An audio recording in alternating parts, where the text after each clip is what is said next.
So this is the patch notes video for November 15. It is currently a few days late, but after playing with this patch, in terms of hero balance, like I wanted to get a feel a little bit on how it went since I didn't really play PTR. So all right. So Sombra, she's okay. Um, I'm more excited for all the other balance changes rather than Sombra.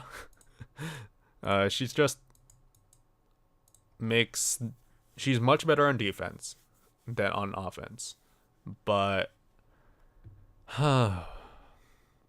she makes like the last point hold on 2 CP even worse. So I hate 2 CP even more somehow. Even though I think Anubis is a great, well designed map, I think with how close it is to spawn, I think Sombra is just is a nightmare. She's a pain in the butt.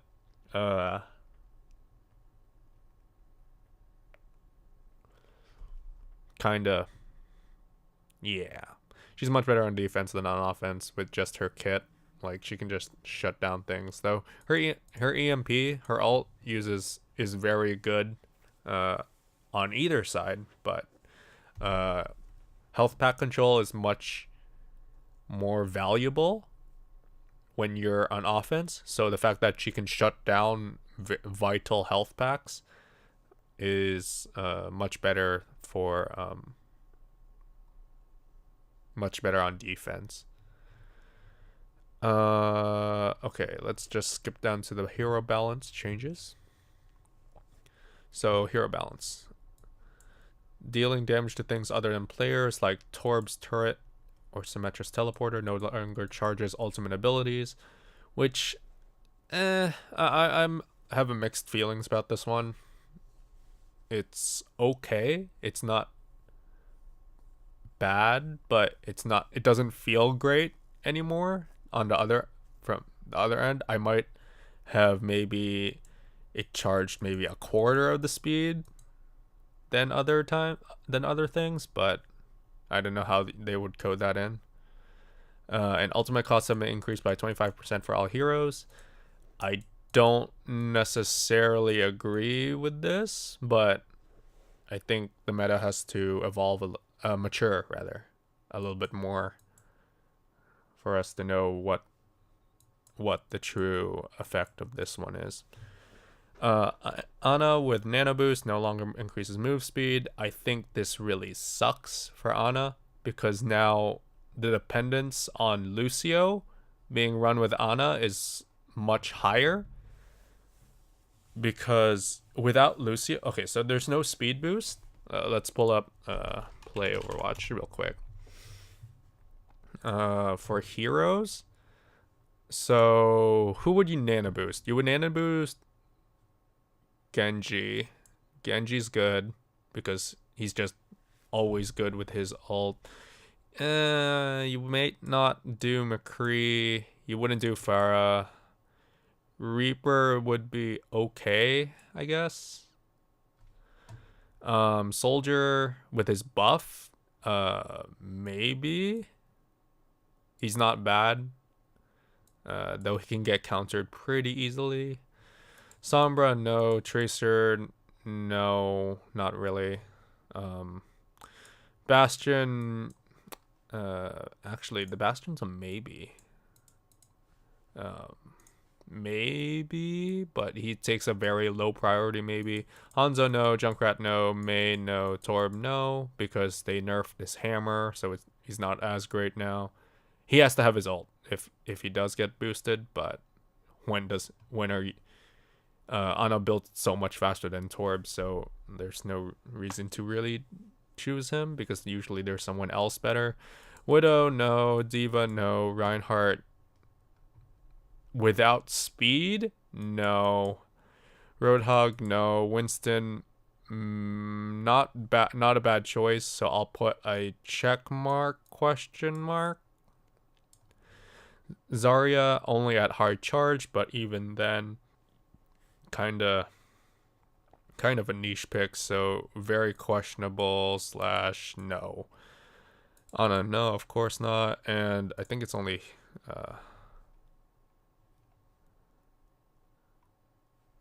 hold on, my pen's all over the place.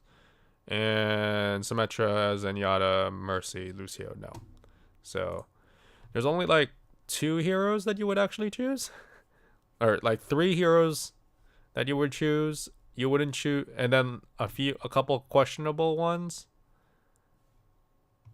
Bastion's a niche pick, so yes.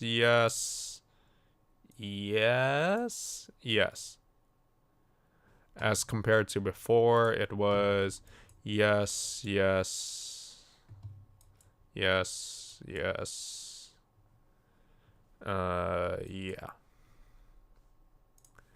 And Bastion's still a good pick if you're running a Bastion. So, and then let me just put the questionable picks from before. Questionable would be question. Oh my god, Zarya, your hair, it matches my pen color. Question mark.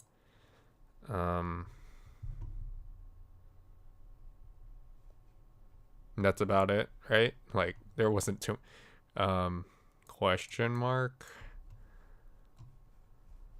or soldier. I'm just blind now. Question mark. So with this patch, she makes it so that certain people should, like, Genji's still the best pick for the nano boost. Reaper is still very good because they didn't nerf the damage, and since he's gonna use it with his ult anyway, it just makes Beyblade viable still.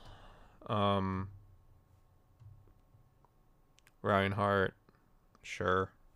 Reinhardt now? No. Like, he can't get anywhere fast enough.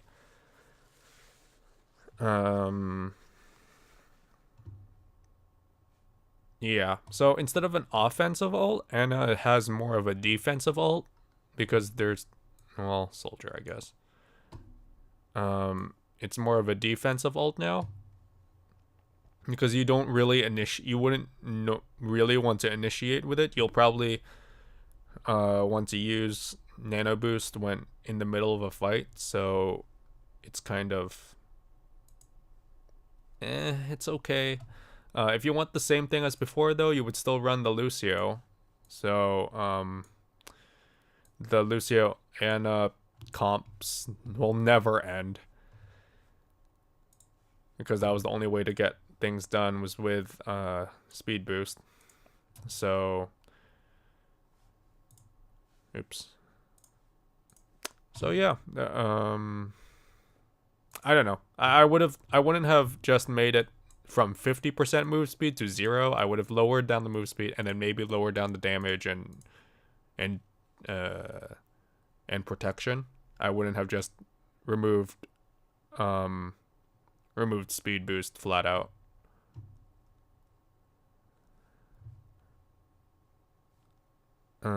Diva, Callmech ultimate cost has been decreased by 20%. Yeah, that's just because her zero suit still is weak.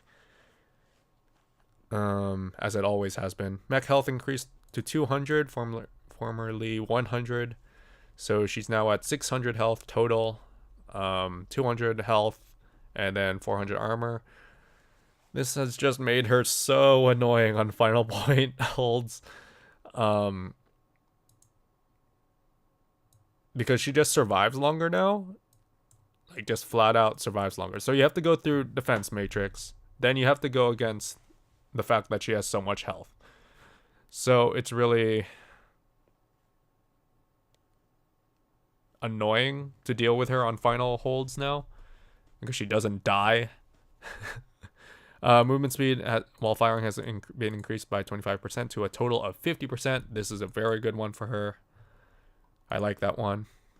Lucio, amp it up. Healing per second has been decreased by 10%, which means that he can't charge his ult as quickly, which is pretty annoying since it's stacked with the 25% increase for all heroes.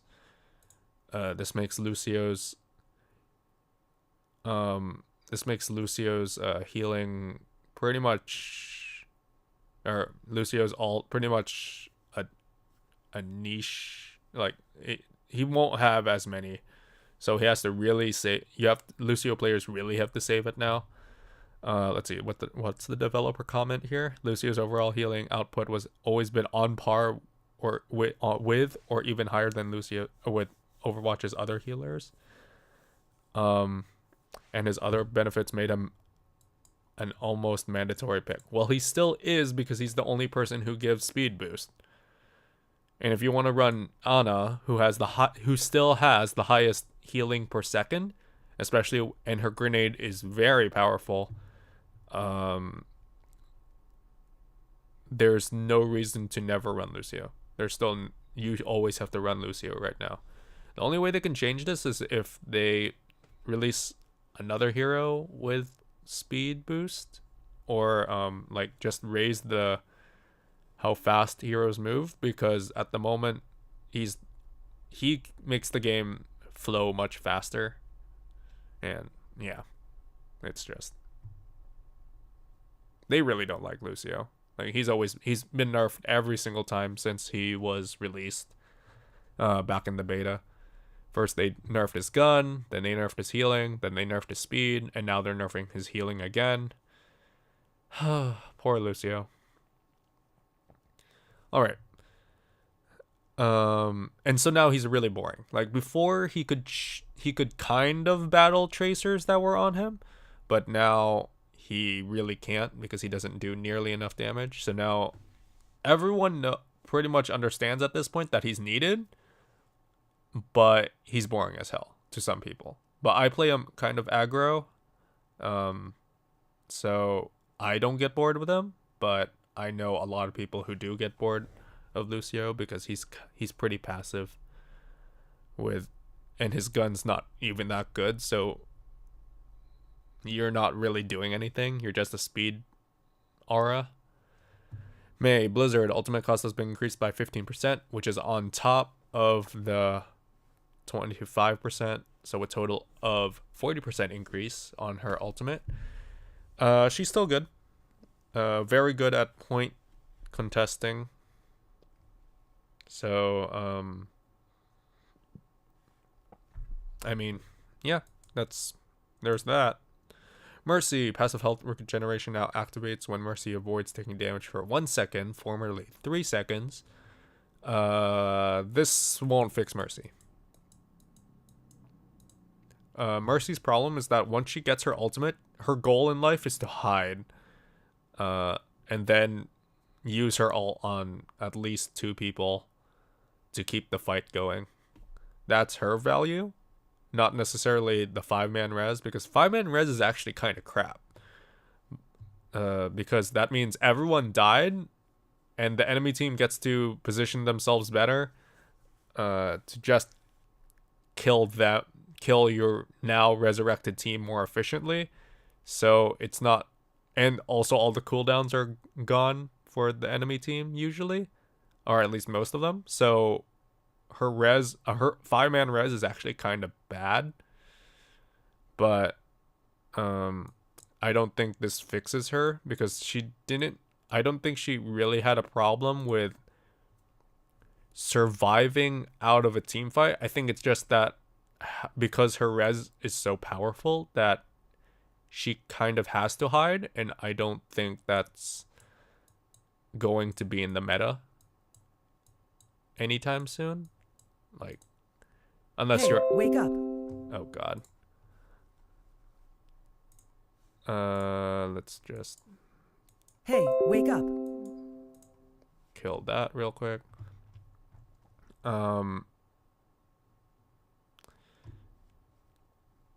That was annoying. So Mercy has passive health regen. So this isn't going to really fix her. Pharah, rocket launcher. So what I've been hearing from the Pharah players is that this was a net nerf, but the jump jet increase was very... people really like that one. Turns out increasing minimum explosion damage by anything is still pretty much nothing. Uh, this didn't really do anything. This is the reason why the Pharah players aren't too happy, because 0% is not that great. Like Pharah players enjoyed being able to knock people around. Soldier 76. It turns out most people, or at least at the pro level,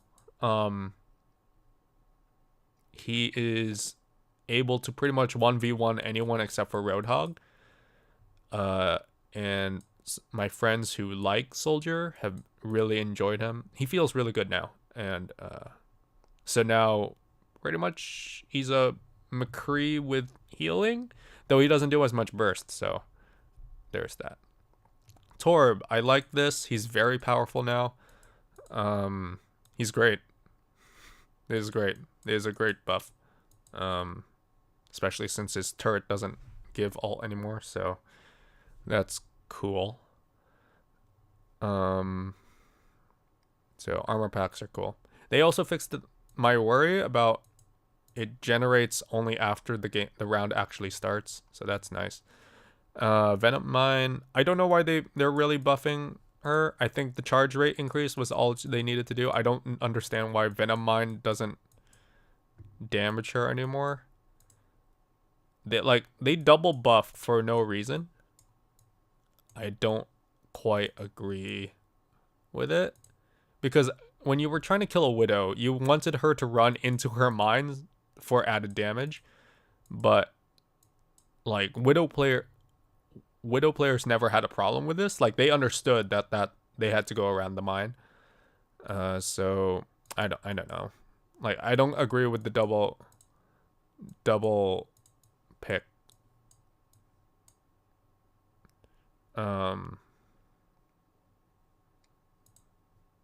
I think they should have just done the charge rate increase and then just wait and see what happens, because everyone loved the time when Widowmaker was really powerful.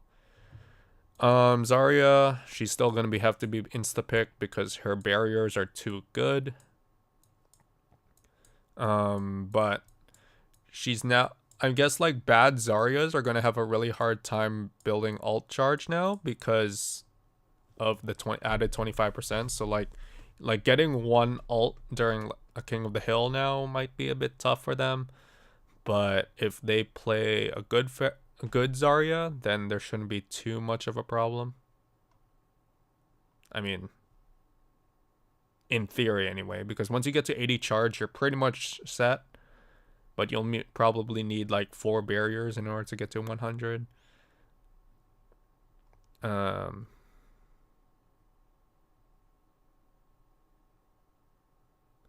Like, this developer comment on considering her potential damage output, Zarya was starting to feel like a mandatory pick in most situations. I don't think the developers realized why she was actually picked in most situations. It wasn't that. It's because her ult is really good, and the fact that her barriers were like a guaranteed 200 health protected, or 200 to infinite health protected, because when you're trying to absorb like a diva ult, like, she just stopped people from dying instantly, which is a very, she's the only one who does it, who just negates damage like that, and that's why she's picked. She's not picked because of her damage output, though that's very helpful.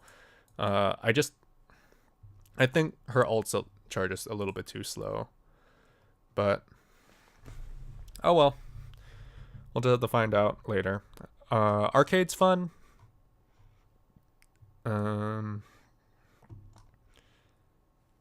Echo Point Antarctica, very small but pretty fun. Season 3 is coming out on November 30, but ending on November 23, this Tuesday. Arcade's pretty okay. I like the choice to do one hero limit on quick play. That's pretty cool. But yeah, it's not bad at all. All right.